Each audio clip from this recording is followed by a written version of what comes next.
Module 5, Crises for the American Auto Industry.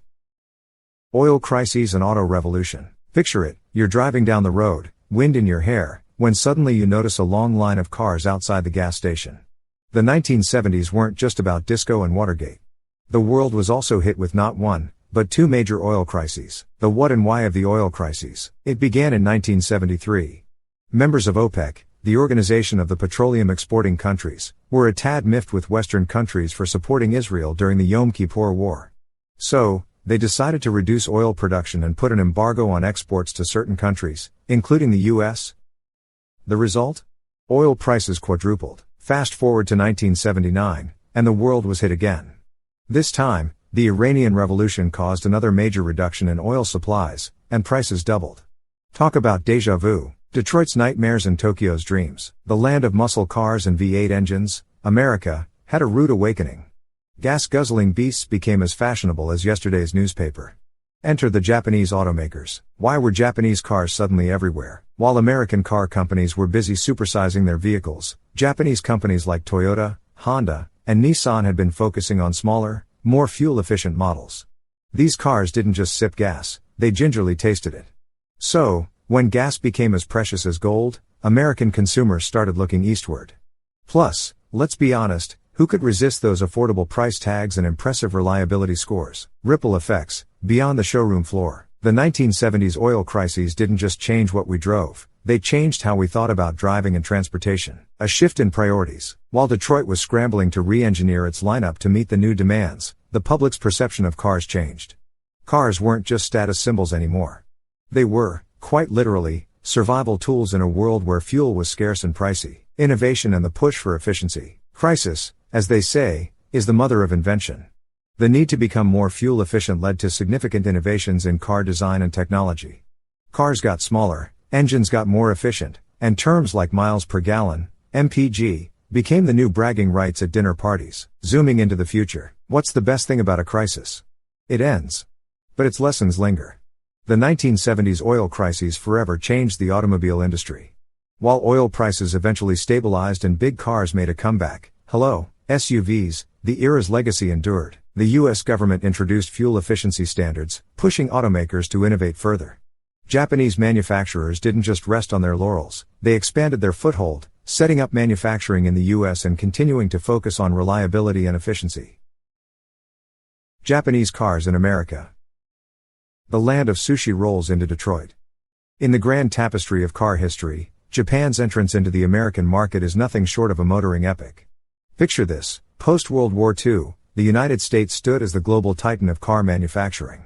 The Big Three, Ford, GM, and Chrysler, were practically the Beatles of the automotive world. Then came the unassuming underdog, Japan, a nation known more for its delicate tea ceremonies than its torque and horsepower. Early days, poking the bear with tiny chopsticks. Japanese imports started small and, let's be honest, a tad quirky. Cars like the Toyota Crown and the Datsun 510 had all the muscular intensity of a goldfish when they first splashed onto American shores in the 1960s. But what they lacked in size, they made up for in reliability, affordability, and fuel efficiency.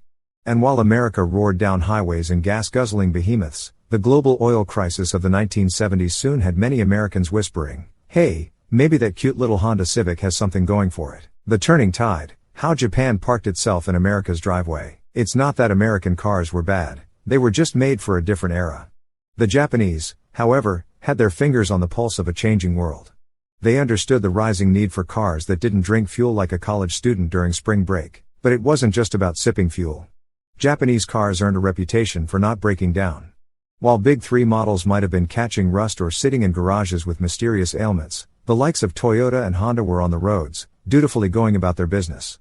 Suddenly, made in Japan wasn't a novelty, it was a mark of quality. Integration, not invasion. A production plot twist. Japan's automakers could have sat back and enjoyed their sushi while watching American sales climb, but they had a bolder idea. What if they started making their cars in the US? The idea was pure genius, like putting pineapple on pizza, though that one's still debated. In the early 1980s, Honda took the leap and established a manufacturing plant in Ohio, birthing the Accord right on American soil. This wasn't just a symbolic gesture, it addressed concerns of job losses and trade imbalances. By producing in America, Japanese companies created American jobs. Toyota followed suit with a plant in Kentucky, and before long, the American heartland was pumping out Japanese cars with the same fervor as a Tokyo sushi chef rolling maki. Consequences: more than just a mixed sushi platter. With Japanese plants sprouting in the US, the consequences were vast and varied. Economic impact: local economies got a boost. More jobs, more investment, and a beautiful blend of Eastern efficiency with Western work ethic. Cultural exchange: the fusion wasn't just in the factories. American and Japanese workers exchanged ideas, leading to innovations neither could have achieved alone.